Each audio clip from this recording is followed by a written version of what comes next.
we're going to be watching Dave Rubin's show today with Ben Shapiro debunking media's Israel lies. I haven't watched Dave Rubin in... I don't think I've watched him since early 2021. So what is this? 2.5, almost 3 years, 2.5 years. This will be interesting. All right, guys, let's get this party started. Minutes or so is an old friend who I cannot believe it. My guys just told me has not been on the show since July of 21. So over 2 years ago, which is just nuts. Ben Shapiro, a man who needs no introduction. Welcome to the Rubin Report. Thanks for having me. Ben, I wish we were talking under better circumstances. Obviously, we chat now and again about world events offline. But before we dive into any of the craziness, the insurrection yesterday, the lies of the New York Times and MSNBC, and we can obviously talk about some of just sort of the general demon-like barbarity and all of that. I guess, man, how are you doing? How are you doing? People have been asking me that for the last couple of weeks, and my usual answer is irrelevant question. I mean, everybody's doing horrible. I mean, that's the answer. I mean, we have lots of friends and family in harm's way. Many of our friends and family in Israel have spent the last 2 weeks doing nothing but Shiva calls. People who have been trying to raise resources for new orphans, new widows. People who have been sifting through the actual... I just want to pause and say, I want everyone to just listen, I'm not the praying type. I'm the meditation type. I'm the type that I send loving and healing energy and stuff like that. So whether you do prayer or meditation or whatever, please send positive love, energy, thoughts to both people in Israel and in Palestine. Because again, I'm not on either side here. I am not on either side. I think there's a lot of suffering going on. And I think there's more of a likelihood at this point that there's going to be a Palestinian genocide than a Jewish genocide. But I am anti-genocide on both sides. And I think there are a lot of people that are suffering right now, and they can use probably all the love and healing energy that they can get. So, wreckage at many of these sites around the Gaza envelope where they're still finding bits of bone from children. So, yeah, I mean, it's been an incredibly difficult time for everybody. We're lucky in the sense that, we're safe and our kids are fine. But the fact is that even the upsurge in sort of open-faced anti-Semitism around the world is pretty threatening to pretty much everybody that I know and interact with. And what is Ben Shapiro's definition of anti-Semitism? Because Ben Shapiro is calling anyone who doesn't overtly agree with him a Jew hater. Hang on, I'm going to turn my microphone volume down a little bit, and I'm going to turn my personal volume up a little bit because Ben Shapiro's a little quiet for me. But I really want to know, what is Ben Shapiro's definition of anti-Semite?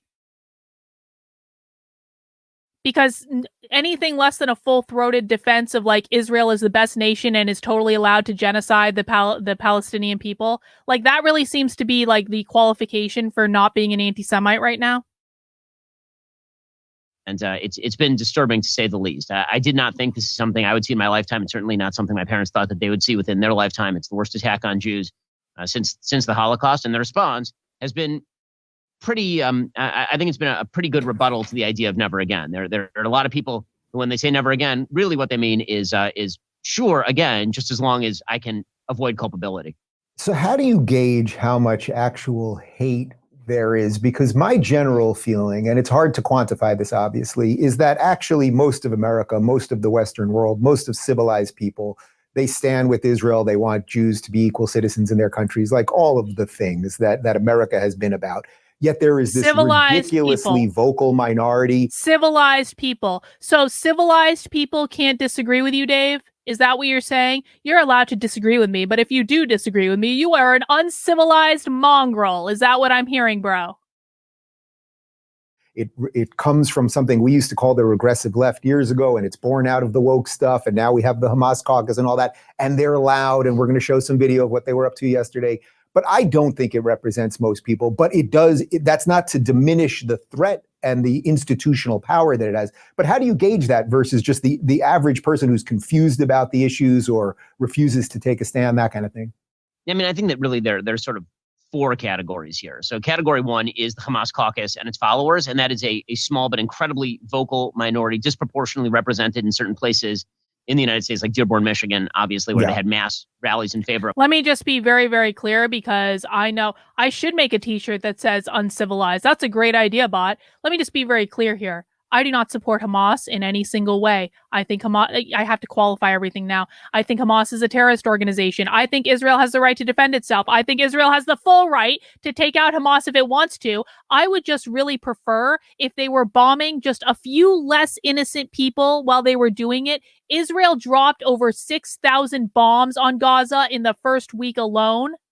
So I don't really care whether or not Israel did or did not bomb this hospital. I still think they did. But I might be proven wrong on that, but it's actually beside the point, because since this started, Israel has killed a metric ton of innocent Palestinians because they're dropping thousands of bombs on Gaza, including in South Gaza, where they told the Palestinians to go. And those of us, like, I'm old enough to remember a couple days ago when Israel issued the orders that everyone had to leave North Gaza. And I was like, they're going to genocide them. They're going to genocide them. They're going to genocide them. This is the start of the genocide. I was like, hang on to your hats, folks. It was about to get started. And everyone was like, no, Karlyn. No, this isn't the start of the genocide. They just want them to leave the north so that they can get Hamas. They just wanted them to leave so that they could be safe. Smart Palestinians are going to leave the north so they can be safe.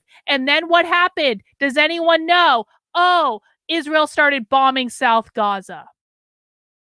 They've been dropping bombs in the south where they told the Palestinians to go. But obviously, I am just an uncivilized mongrel because I don't agree with Dave Rubin and Ben Shapiro's interpretation. From Hamas. Category 2 is people who just don't know anything and really don't follow this sort of stuff. And so they just tend to believe whatever the media tells them. And the easiest off-ramp for them is cycle of violence, don't know what's happening, is an intractable conflict, will remain an intractable conflict, don't care, hands up, whatever. That's group number 2. I would say that group is, moderately sized because a lot of Americans don't follow international affairs all that much. Group 3 are people who are innately sympathetic to the state of Israel and its fight against Islamic terrorism, but who are questionable in whether they will actually allow Israel to do what it needs to do to defend itself. And that is a larger group. I would say that group is, again, a lot of Democrats who are showing right now that they're pro-Israel, but the question... What Ben Shapiro means when he says do what Israel needs to do to defend itself, he means genocide the Palestinian people. I hope everyone's clear on that. And if you want a definition, you can go look up the UN definition, which fits perfectly with exactly what Israel is doing in Palestine right now. Is for how long? Until what? Until Israel actually has to take the sorts of actions that do result in more death in the Gaza Strip, until Israel has to bomb the tunnel systems that are being shielded with civilians. And so for how long is the question for that group. And then there's the 4th group, which is, I think, still the largest group in the United States. It's certainly the largest group in the Republican Party. And that group are people who say, yeah, Israel is fighting an existential, evil, terrorist force. And it needs that Israel should be given full leeway to do whatever it needs to do to rid the world of these pieces of human debris. So, if I had to break those down percentage-wise, I would say that the number of people who are in the full pro-Hamas camp is somewhere between 5 and 10% of the American population. The group of people who are in the full pro-Israel camp is probably 35% of the American population. So that's 45% together. So now we have to split up the other 55% between the people who just don't know and the people who know but are kind of wishy-washy. I would say that the people who just don't know, of that 55%, probably 25%. People who just don't know enough, don't care enough, don't want to pay attention to it. And 30% are in the sort of wavering category. Pro-Israel, but could fall off the wagon in any moment, which means that if my stats are correct, and this is kind of what the stats are showing right now, basically 2/3 of the American population is pro-Israel. You notice that Ben doesn't leave any leeway at all for people who are not fucking tribalists. People who think that both sides are insane and both sides have problems and both sides are not one to we don't want to join a team. Ben Shapiro literally leaves 0% for people like us. Isn't that telling?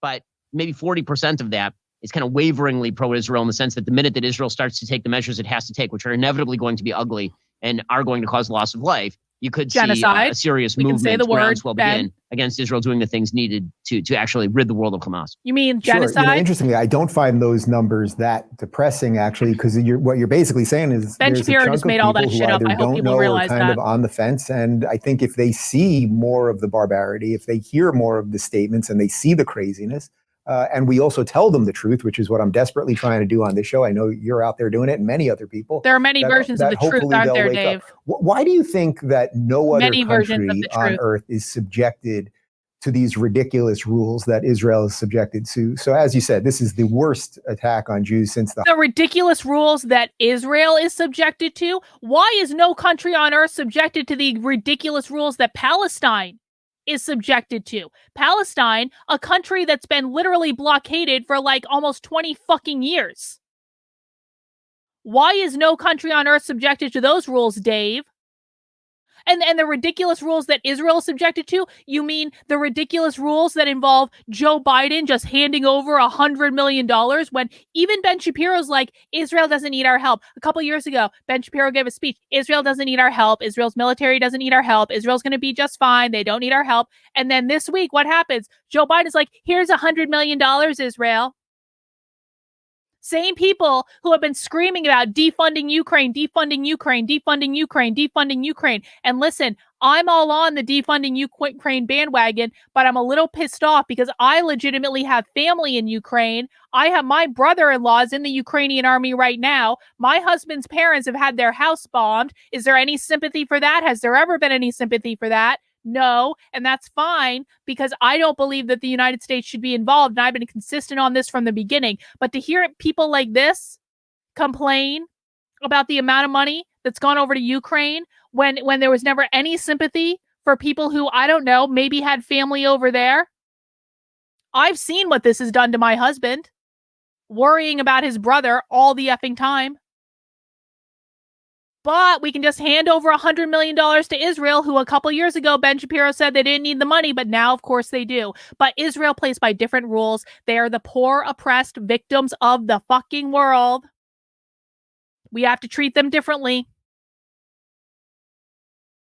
Holocaust. I mean, the things are just the burned babies, the raped women, all of the stuff.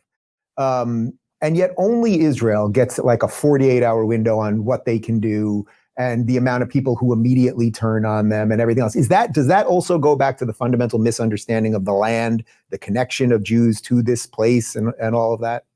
So I think there are a bunch of reasons for it. I think number one, obviously there's a really thorough undercurrent of anti-Semitism to the idea that the Jews don't have the ability or the power or shouldn't have the ability or power to defend themselves from monstrous Jew-hating genocidal terrorists. Like that is pretty obvious. If at this point... Has anyone actually heard anyone say that Israel should not be allowed to defend themselves against Hamas? Has anyone actually said that? Because again, I've been listening to my internet boyfriend, Nick Fuentes, an awful lot in the past week and a half. And even Nick Fuentes has said flat out, explicitly, Israel has the right to defend itself. So is there anyone saying this, or is Ben Shapiro literally just making shit up because it aligns with his victim narrative that he wants to sell?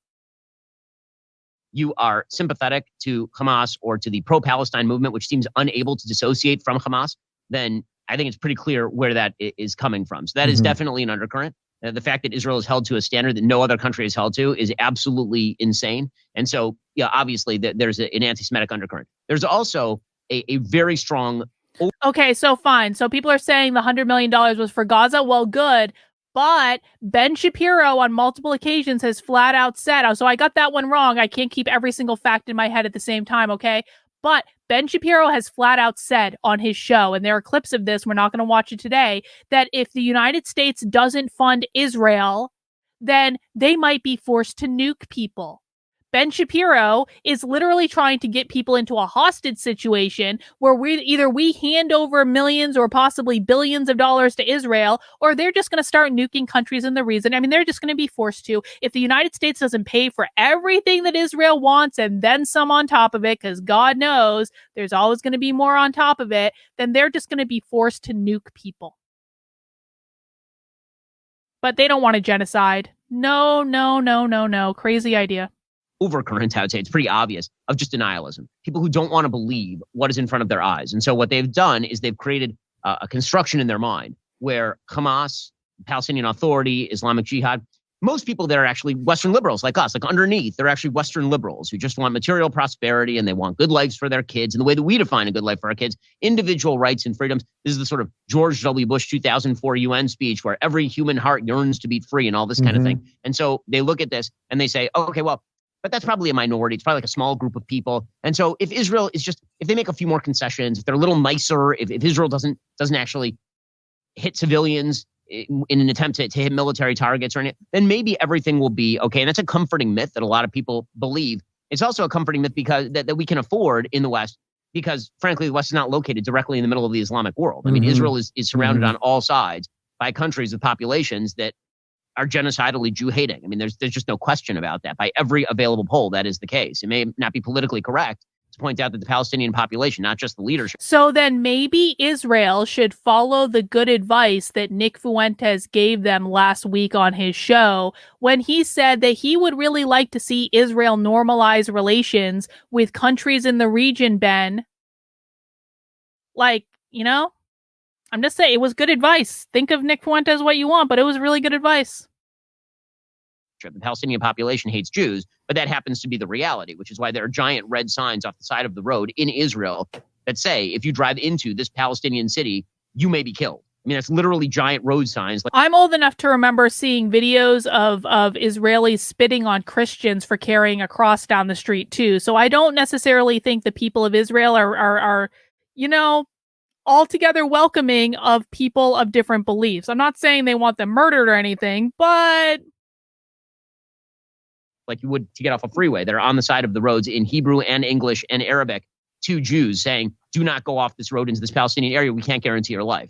Certainly if a Palestinian mistakenly drives into Israel, they just have a nice day. I'm a Millah or whatever. But if a Jew drives into Ramallah, very good shot that Jew isn't coming out again. Everybody knows this. This is not any sort of secret. But in the West, because we don't live cheek and jowl. I think this is a really good point, Gloria. Gloria says, I can't verify this, but I have seen it. What I have seen is Hamas wants to destroy Israel. True. I agree with that assessment. But every Palestinian protest has been in support of Palestine, not Hamas. I think this is a really important thing to understand, guys, because the Zionists right now, Ben Shapiro and Dave Rubin, are trying to play the same language games that the socialists play. It's almost like Dave Rubin has gone back to his roots and everything. They're playing language games where they're trying to convince you that every single person who is in favor of Palestine is also in favor of Hamas. And that is just not true. They're trying to convince you that every single Palestinian supports Hamas, which is just saying that every single Palestinian supports Hamas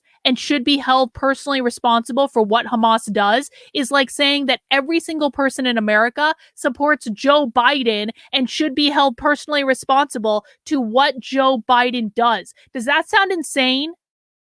Like, I have all these people in my feed that are like, you know, the people of Palestine deserve this because Hamas is responsible for all of this and they elected Hamas. Well, guess what? Do you want to be held responsible for everything Joe Biden does? Because that's quite literally the analogy you're making. I didn't vote for Joe Biden. I don't want to be held responsible for what Joe Biden does. I suspect many of the people on the internet who are saying that all Palestinians are in favor of Hamas didn't vote for Joe Biden either. So why are you putting the same thing on them that you don't hold yourself to? Not everyone who is pro-Palestine is pro-Hamas. Not everyone who is anti... This is the other thing, too. There are an awful lot of people who are not pro-Palestine or pro-Hamas, but are anti-war. The anti-war people. There's anti-war right, few and far between. There's also an anti-war left.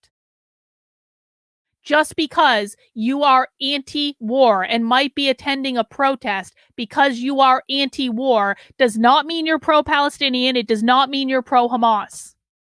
But of course, the greats of the intellectual dark web can't seem to wrap their heads around this. With radical fundamentalist populations, it's easy for us to just imagine a world in which, well, you know, if we lived next to them, they'd probably be nice people. I mean, they're just people just like us. Again, that is the conceit of Western civilization. Western civilization is unique. And us pretending that Western civilization actually speaks for the entire world, that everybody has our mindset, Incredibly dangerous Hang stuff. You're on, seeing it hang on, materialize, hang on. by the way, in mass migration. My headphone just fell out. My cord just fell out. Hang on. Sorry. I can't hear myself. I can hear myself again. Okay, let's continue. Sorry. From a lot of these radical fundamentalist countries into the West, which is why you're seeing 50,000 people on the streets of London chanting in favor of Hamas. So how do you think we extricate ourselves from that mistaken thinking? Because it seems like that is the basic Western position. Again, I'm not calling anyone a racist or a hater or an anti-Semite or anything else. But basically, we have had it so good in the West for so long. We cannot imagine what it would be like to have people, thankfully can't imagine what it would be like to have people run into our house and kill our children and rape our women, or have, I think, 7,000 rockets, which are still being fired at this very moment. Like, how do we sort of shift the thinking so that people can realize, boy, not everybody is kind of as nice as us. And if you're just nice to them, they're going to be nice to you. I think the only thing you can do is show the images. So it's one of the reasons why I've been showing actual pictures and footage of the atrocities, because what that says to people is these people are not like you, and they're not. What would it take for you to go into a random civilian's home and burn their baby in their crib? And the answer is literally nothing on earth would make you do that because you're a Westerner. But that is not the case, that's obviously, terrible, and it should be Hamas condemned. terrorists. By the way, that does not give you permission to genocide a people. Associated civilians. I mean, one of the more shocking things that's been coming out in recent days is how many civilians from Gaza who are not open Hamas members actually flooded into these Jewish areas and participated in the rape and the murder and the looting. I mean, there's footage, GoPro footage from Hamas of civilians, like 14, 15-year-old kids who are running in and doing this sort of stuff. And again, that comes from a deep well of anti-Semitism that has been indoctrinated in kids for generations. So Ben Shapiro is about to make the argument that the entire Palestinian people are contaminated. They have deep-seated anti-Semitism. It's been indoctrinated into them for generations. By the way, like, what is it? Like 40-50% of the people in Gaza are under the age of 18. So they're just all completely infected. And Ben Shapiro says we have the right to defend ourselves. Then what is the logical conclusion? What is Ben Shapiro's logical conclusion for this? If all these people are just hopefully infected with this anti-Zionist ideology, and all Palestinians, every single one of them, just wants to murder Jews, and that's all they have on their minds all the time, and then can anyone see a logical end conclusion to what Ben Shapiro is arguing that is not genociding the Palestinian people? Truly, because if your argument is, I have the right to do whatever it takes to defend myself from these evil, uncivilized, mongrel, subhuman, low IQ human beings, which is quite literally what these people call them. I'm not saying I agree with any of that. I'm saying what they call them. If I have the right to do whatever it takes to defend myself because I'm Israel and I can do whatever the fuck I want, consequences be damned, and I have this entire population that's just been programmed to want to kill Jews, and that's all they want, and that's all they think about, and that's all they fantasize about all day, then what is Ben Shapiro's solution for that is not genociding an entire people? He wants them all dead. The natural conclusion is the suspension of human rights for a whole group of people. There is no other conclusion that we can draw about what Ben Shapiro wants other than that. These areas, and that, again, the West has wanted to ignore. Well, by the way, funding those same institutions, the United Nations RWA, the UN RWA, which is the refugee association that's basically designed for the Palestinians, their schools teach Jew hatred, genocidal Jew hatred. And that's funded by the United States. I mean, again, we have a fundamental disconnect in the West. The only way to disabuse ourselves of that is to come face to face with it. We're lucky in the United States. We haven't had to come face to face with that. We're very far away from this region of the world, thank God. The same thing is true in Europe, almost although like Europe is starting to face up to it a little bit more because of the large radical Islamic fundamentalist population that is in places like London. 15% of London is Muslim. A huge percentage of that are people who are Jew haters. You know, people are beginning to see that in some of these areas. But you know, again, the only way is just to remind people over and over and over again. For a brief moment in time, the American people tend to realize these things. After 9/11, the American people realized, hold up a second, you mean there are people out there who don't think like us? And then the media jumped in and said, we can never show these images again. You remember this? After 9/11, it was it's too damaging to the psyche. It's too traumatic. We can't see the images of the man jumping from the 88th story of the World Trade Center because it might incite Islamophobia. It might make people more angry. It might make people think of terrorists as the other. Terrorists are the other. Okay, there are very few people in humanity who are the other. People are not the other based on race, but people can certainly be the other based on, support for genocidal Jew hatred. Do you remember this, that after 9/11, there was an episode of The Simpsons where they went to New York City and Homer runs up both Twin Towers. It's obviously before 9/11. And then they took it out of syndication because they just didn't want people thinking about it. Like, that's the level of sort of the cultural rot that we have, that we've removed comedies in the name of whatever it is, multiculturalism or whatever. Why am I not allowed to talk about the Holocaust? We're not allowed to talk about the Holocaust. We're not allowed to talk about Hitler. Like, and the reason, and I know this from direct personal experience, we're not allowed to talk about the Holocaust, allude to the Holocaust, use the Holocaust in an analogy about spiritual beliefs, use Hitler in an analogy about spiritual beliefs, about how true and beautiful God's love is, that it would forgive anything. We're not allowed to do that. I know that from direct experience. I experienced the ramifications of what happens when you even mention the Holocaust or even mention Hitler within the context of a much bigger conversation that actually had nothing to do with hating Jews. We are literally not allowed to talk about these things. And yet you guys, and the reason we're not allowed to talk about things is because of the fucking Jews who will freak out when we do talk about these things and then try to cancel you and destroy your life and destroy your name and destroy your reputation, even if you aren't saying anything hateful. I may have some feelings about this. But you know what? If you want people to remember this and to think about the consequences of these things, then you wouldn't cancel people for daring to talk about it. You would want them talking about it. Else. I want to ask you one other kind of blue sky thing, and then we can dive into what's gone on the last couple of days. Do you think in a weird way, there's been, I don't know, probably 20, 40, 50 of us publicly doing kind of what we do that have been screaming about identity politics, talking about this intersectional and you've obviously learned nothing, and how Dave. It pushes Jews out because Jews are a minority that generally has been oppressed and pogromed and holocausted. Dave thinks that Jews are pushed out of identity politics. Well, Dave, I can show you a presentation from the Socialist book publisher from like less than a month ago, bro, where they're specifically talking about anti-Semitism. Golly gee, it's almost like I know a metric fuck ton more about what the real far left is doing than Dave Rubin does. Who would have thought that? And that was off the top of my head. Across the world, but is now thought of as successful. Do you think in a weird way we all failed because we then watched wokeism you both have infect all our institutions, get the Hamas caucus elected, lead to not knowing whether boys or girls and not knowing whether borders should exist? Like the whole damn thing that a bunch of us were talking about and warning about and were called alt-right for. Yesterday on my show, I showed that front page article from the New York Times. I guarantee you, Dave Rubin has no fucking clue about why he and Ben Shapiro have failed to warn the public about what the real far left is doing. And I know that because I've been covering this shit for 3 years, and these two don't pay attention to it. They don't pay attention at all. Not to the real stuff. You know what they pay attention to? Libs of goddamn TikTok. Libs of TikTok. That's what they believe that the far left is doing. Because none of them actually understand what's real. The average viewer on my channel knows a metric ton more about what the far left is actually doing than the so-called opinion leaders of the IDW because they don't pay attention to it. They have no idea about how badly the schools are gone. They have no idea about why school choice will not fix the public schools. They have no idea about the laws and policies that we've been analyzing and dissecting for almost 3 years on a religious basis on my channel. This is why we know more than every single person on the internet doing commentary, with the exception of James Lindsay and his crew that follow him religiously. These people don't know anything. And they want to think that they're the intellectual giants.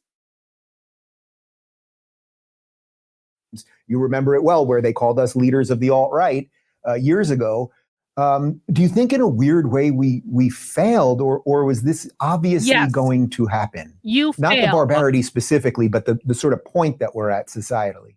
I mean, I think that we failed in the sense that obviously we didn't prevent what happened, and we haven't prevented the spread of this sick ideology, the intersectional ideology that is making excuses for Hamas right now, because that's really what it is. You don't even understand how it's spreading, bro. This is what decolonization You don't know looks anything like. about it. The BLM support for Hamas. No, we haven't prevented the spread of this. I accidentally went back when I was trying to pause to make a point. What we know, because we saw it this past week on Socialism Saturday, if these assholes had actually been doing their job, in 2018, there was a talk that was given in Seattle by a guy named Chandran Reddy. He's a professor at the University of Washington. And do you know what he said in that talk? He said that Angela Davis is the famed communist activist. He said that Angela Davis said that BLM, Black Lives Matter, would not exist without the struggle for freedom in Palestine.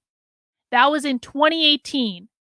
When these two were doing their intellectual dark web, we're going to have all these conversations with all these people, and we're going to find out what's really going on. That happened in 2018, live on the internet. These two have no idea about it. They have no idea where these ideas came from, because both of them failed to do basic research about the ideology that they claim to care about and the ideology they claim to be fighting. And if you think I'm pissed off about this, I am. Because I a couple years ago gave up, mostly, not entirely, but pretty much gave up an organizational psychology practice that I built to do this shit full time. And I learned more in 2 years by myself, with no staff and no producers and no help except dedicated volunteers in my community. I learned more in 2 years than these two have learned in their entire political careers about what the woke left is actually doing, and can recite it off the top of my goddamn head.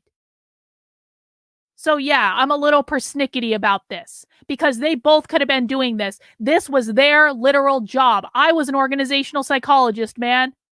I just wanted to be left alone to do corporate training and keynotes and make so much money. It's so fucking lucrative. But no, because people like them refuse to do their fucking job. I came to do this, only to be ignored by people like them who flatly fucking refuse to share the actual things that are going on, because they're too concerned with libs of TikTok and the fake bullshit that account shares. Because they don't know the difference between real and fake, because they never did their fucking homework. They just prop themselves up as experts on the goddamn internet for things that they didn't bother to spend any time researching at all. So yeah, I'm a little pissed off. That felt really good, though. I felt like I worked out some feelings just then. Some pent-up feelings from being raked over the coals by people for fucking 3 fucking years. When I was right all along. Sorry, I was right. I'm going to own it. The sick ideology, the intersectional ideology that is making excuses for Hamas right now, because that's really what it is. The Karen Attia, well, this is what decolonization looks like. The BLM support for the... That's not what decolonization... No, all of that is part of a piece. And some... That is not what decolonization looks like, Ben. And the fact that you think that's what decolonization looks like just reflects the fact that you have no fucking idea what you're talking about. Most decolonization efforts surround architecting society to move everything from the privatized to the collective, from the individual to the group. That is what decolonization looks like. Decolonization looks like taking something that was privatized under the oppressive force of capitalism and taking it back from capitalism to collectivize it and make it public. That is what decolonization means. Removing the oppressive force of capitalism. 90% of the time when this stuff happens, it is non-violent. It is under the radar. You don't even know about it until they've done it. It is an extremely small percentage of the time that it actually involves violent revolution. You just happen to be seeing it right now, and it happens to be in your face, but you don't know what you're talking about, so you're only being distracted by the shiny fucking object that is blinking in your face right now, so that you ignore every other bit of evidence. Might find this by just knocked my phone off the table. That's great. Every other bit of evidence that this is not what colonization stands for. Or decolonization. What have you. I did a whole stream about it last week. If you want to learn more about it than you will ever learn from Ben Shapiro and Dave Rubin in your life, you can go watch that stream last week. Must have been screaming at the top of our lungs about this for literally our entire careers. Oh, I mean, I was literally writing your columns entire back career, in Ben. 2004, Literally, 2005, literally, you've 2006, been streaming when I was about like it. 20 years old, about the Please. threat that Hamas posed and the I'm differences like one in step away culture from being and the like, debate educational me, system in bro. these areas. And then as soon as woke reared its ugly head, which really began after the election of Barack Obama in 2008, Wrong. the sort of Wrong. woke movement really began in Are earnest. you fucking kidding me? You think the woke movement began in 2008? Bro, when Barack Obama got elected, that's when they considered it moving to a post-racialized movement. That's what they consider the election of Barack Obama to be. They had already shorn up their long march through the institutions by the time Barack Obama got elected, bro. Maybe give or take a couple of years. The woke movement started in the 30s when the Frankfurt School came and set up shop at Columbia University, started their long march through the institutions of taking over the higher education, taking over the colleges of education, taking over the teacher training programs, training 3 generations of fucking teachers to go into the public schools and indoctrinate kids all on your watch when you missed all of it because you weren't fucking looking for it. It just started with the election of Barack Obama. And these are the opinion leaders that are going to save us all. They had already achieved victory by the time Obama was elected, bro. That's when they transitioned. That's when they transitioned from the long march through the institutions to we're really going to fuck some shit up now. The 4 goals of the woke left are always and forever the same. Gain as much power as possible, destabilize the system, attack capitalism, usher in their Marxist utopia. From the 1930s through the election of Barack Obama, the entire goal of the woke left was to achieve goal number 1, gain as much power as possible. By the time Obama got elected, again, give or take a couple of years, they had achieved their goal of taking over every major institutions. They had gained all the power they needed. They didn't need to gain anymore. And then when Barack Obama got elected, they moved to the second goal as their primary focus, which is to destabilize the system. They didn't start in 2008, Ben. They activated in 2008. That's when shit started going wrong. That's when they moved from goal 1 to goal 2. And guess what? Give it 5 to 10 years. They're moving into goal 3, which is to attack capitalism. They attack capitalism all the time. Every single problem that they have created in society since 2008, when Barack Obama was elected, when Cheryl Harris says we moved into a post-racial world. Post-racial because the first black president got elected, so we cured racism. That's when whiteness became property. That's when they started using whiteness interchangeably with capitalism. That's when they started using every single tactic to cause problems in our society and then blame capitalism on those problems, which they use as a code word for whiteness. Why don't you know this? Why do I know this? And give it 5 to 10 years, they're going to be going full force on capitalism. When the generation in school now graduates and get into the workforce, that's when the real pain fucking begins. We haven't even begun to play yet.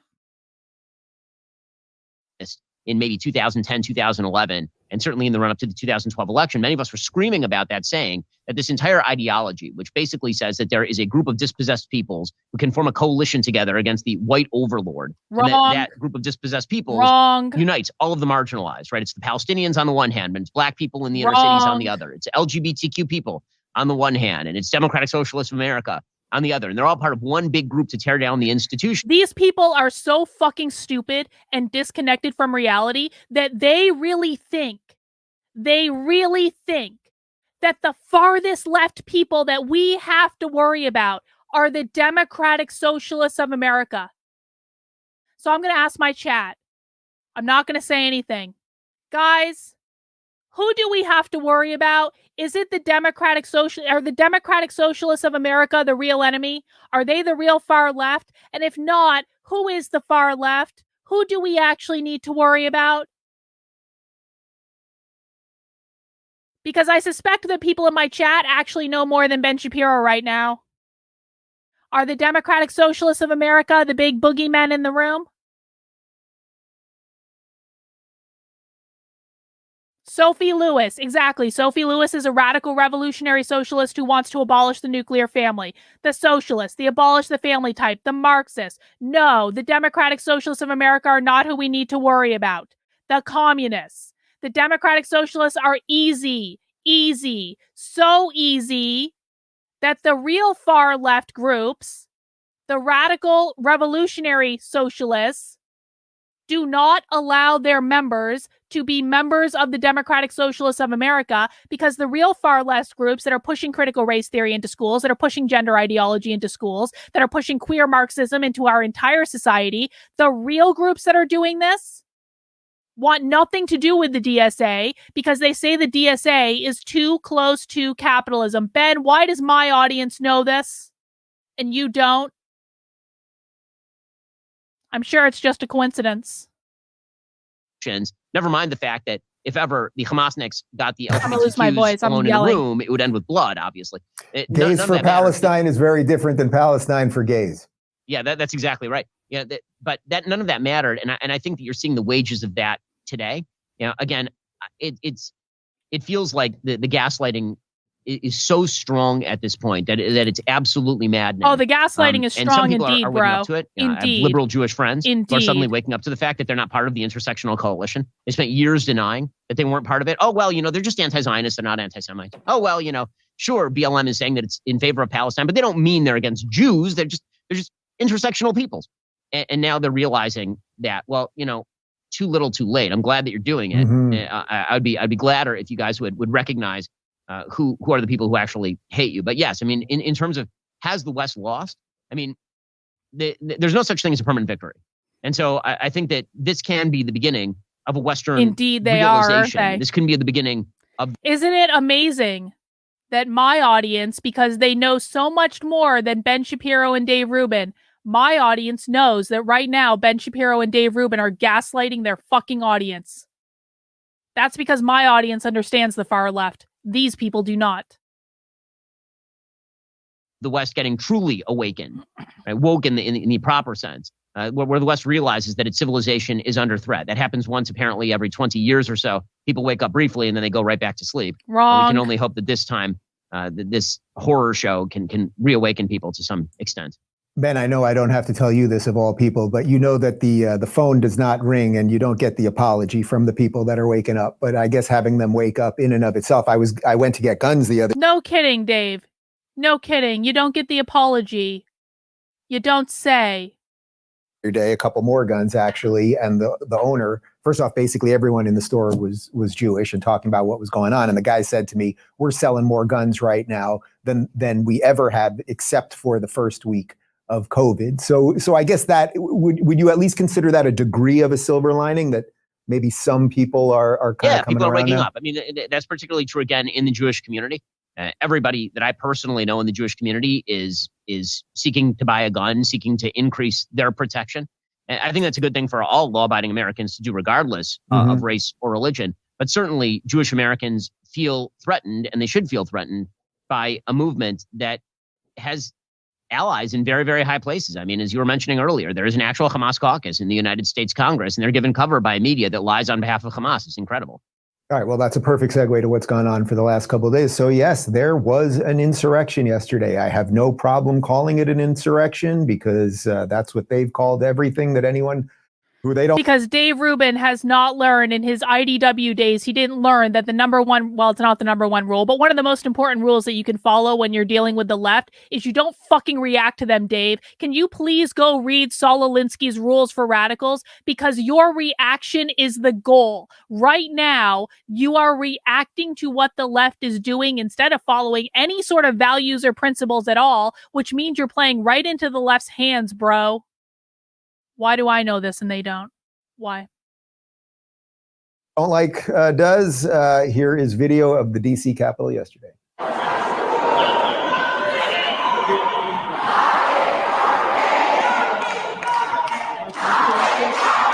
Look at that.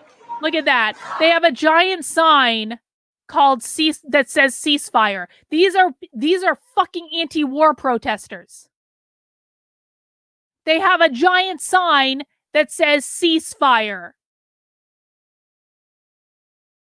In fact, Dave Rubin should have fucking read my book. Maybe Dave Rubin would be far more educated about what the woke left is doing right now. I read Dave Rubin's fucking book, didn't learn a thing, but Dave Rubin would be far more educated about what the left is doing right now had he taken a couple hours and read my book. But no, he wouldn't do that. Wouldn't lower himself. He doesn't read things, after all. Made some big excuse about why he just couldn't be bothered. He really did, too. That's not a joke. But I find it ironic. Why don't Dave Rubin and Ben Shapiro want there to be a ceasefire?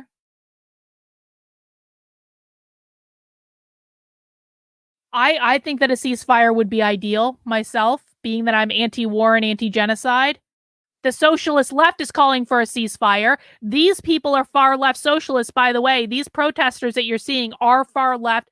I don't know that they're radical revolutionary socialists because I'd have to actually see who they are or like talk to them or something. But like these are far left protesters. They want a ceasefire. The anti-war people want a ceasefire. Why don't the Jews want a ceasefire?